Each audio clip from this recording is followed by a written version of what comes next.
Hey, this is Marc, Katz, dating coach for smart, strong, successful women and your personal trainer for love. Welcome back to the Love You podcast, where you're going to learn everything you need to know about dating, relationships, sex, and men from a man's point of view. Today, we are talking about 4 reasons that you hate. And when I do these podcasts, I'm generally pretty structured. I think this is going to be a little bit all over the place because I've got a lot of thoughts about hate. And I just want to explore some of them. And, I've got 4 pages of notes and I don't exactly know where I'm headed with it. But I want to start off with a relatively innocuous statement. And that's that the opposite of love isn't hate, it's indifference. In other words, you have to love someone or something to hate it. Right? There has to be a strong emotion evoked because otherwise you're indifferent towards it. And most things in life I'm indifferent towards. I don't understand people who hate actors, for example, because what is there to hate? If you don't enjoy someone's movies, you just don't go. But I would never go on the internet and write something mean about an actor. So hate is a really intense emotion that I think it's worth to sort of hold it up to the light and look at it through a few prisms. But it comes from emotion. It's on the flip side of love. And I think you'll notice that we tend to be nicer to people that are strangers. We're nicer to people on the street that we're giving up a seat for in the subway, and we're nicer to the person who hands us our groceries, and we're nicer to casual acquaintances and coworkers than we are to our parents, than we are to our spouses.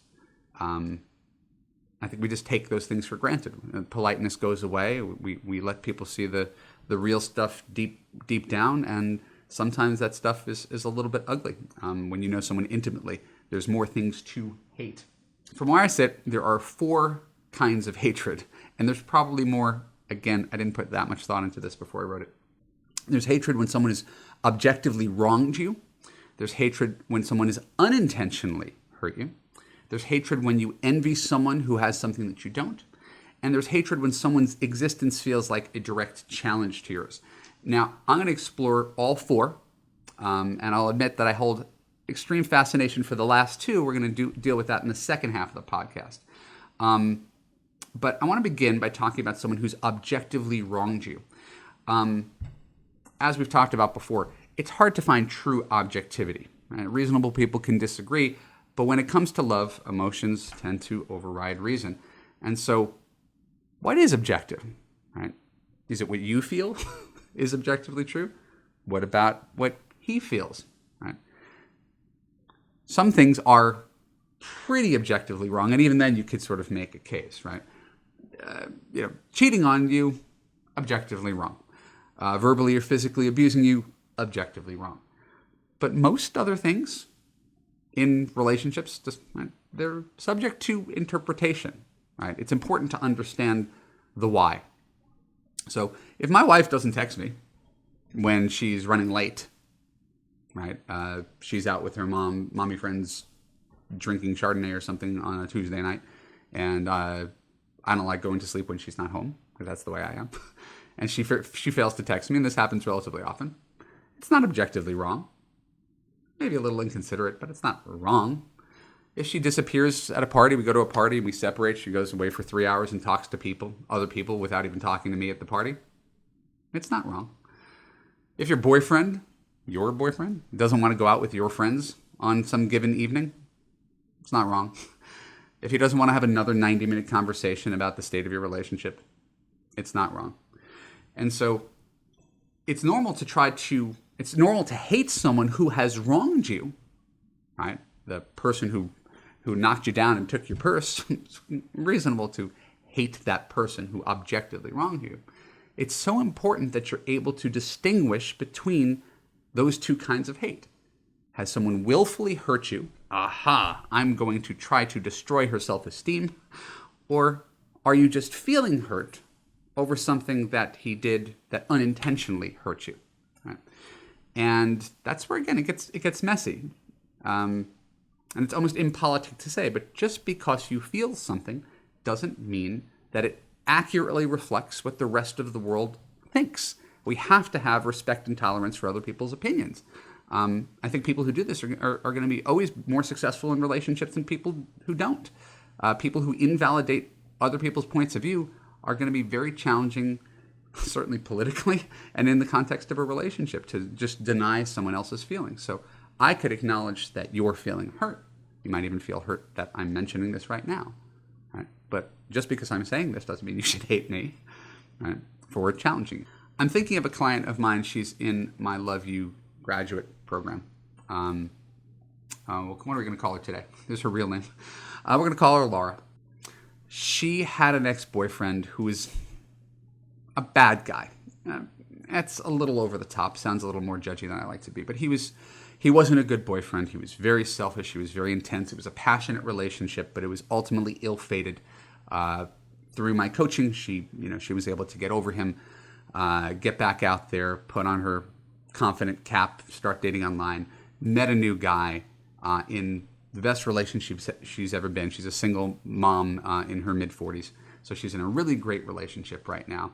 And then suddenly out of the blue, Thanksgiving-ish, she hears from the ex. And the ex, she's always kind of held a torch for the ex. So the ex comes back, hey, I was just thinking of you. I miss you. I want to see you. And she's like, I shouldn't. He's like, no, she's like, I'm in a relationship. He goes, listen, I'm in a really bad place right now. And I just want to, I want to be around people. And again, her heart bleeds for him. So what does she do? She invites him over to the Thanksgiving dinner that she and her boyfriend are throwing. Almost objectively a bad idea. And so it's short-sighted, it's misguided. All right. Could the boyfriend have had his feelings hurt? You're still in touch with this guy after all the bad things he said to you. He could have turned it into a whole ordeal based on his feelings, right? Because he's right and she's wrong. And everybody knows you don't invite the ex-boyfriend to the new boyfriend's house. But he didn't handle it that way. He played the bigger man. And they hosted the ex-boyfriend to Thanksgiving dinner. And they got over the awkwardness really quickly. She realized why the new boyfriend was much better than the old boyfriend, right? Because it could have turned into a whole thing where he forced her to disinvite him. It could have been a whole thing, right? But that was an instance where a person didn't let his personal feelings get in the way, and he didn't invalidate her feelings, that she still had feelings for this guy. She cared about him as an ex, even though she had a passionate relationship with him. Right? He didn't force her to deny that. He didn't make her feel stupid. Right? This is what I mean by intentional versus unintentional. She unintentionally put the new boyfriend in a bad position, but he rose above it. So that's unintentional. Let's talk about another version of this. Imagine you broke up with a guy. Maybe you don't have to imagine it. Maybe you have. Nice guy. Perfectly good guy. Just not your husband. I dated him for 1 month, 2 months, 6 months. He just wasn't the one. Couldn't see myself spending the next 40 years for him. You delicately say, hey, I really care about you. I'm going to miss you. There's nothing wrong. I just don't feel what I'm supposed to feel to be with you for the rest of my life. Imagine a guy comes back and says, I hate you. How dare you waste a year of my life lying to me, pretending that you cared about me, saying that you love me, and then dumping me like this. You're the worst person in the entire world. He's feeling hurt. Did you hurt him? Right? Did you actually hurt him? Or is he feeling hurt? Well, I guess you could have stayed with him for the rest of your life to be polite. Would that have been better? So no, you didn't hurt him. You broke up with him because he wasn't in your future. But he feels hurt and he lashes out. That is an irrational form of hatred. We have the right to do whatever we want, but it doesn't make much sense to hate someone just because they don't give you what you want. Just because your personalities don't mesh for the long term. You've probably heard the phrase, hatred is like taking poison and hoping the other person dies. And the less we can indulge in this kind of irrational hatred, the healthier we'll be and the healthier relationships we're gonna have. So when we come back from the break, we're gonna talk about hatred when you envy someone who has something you don't, and hatred when someone else's existence is a direct challenge to yours. This is the Love You Podcast. I'm Marc Katz. We'll be right back.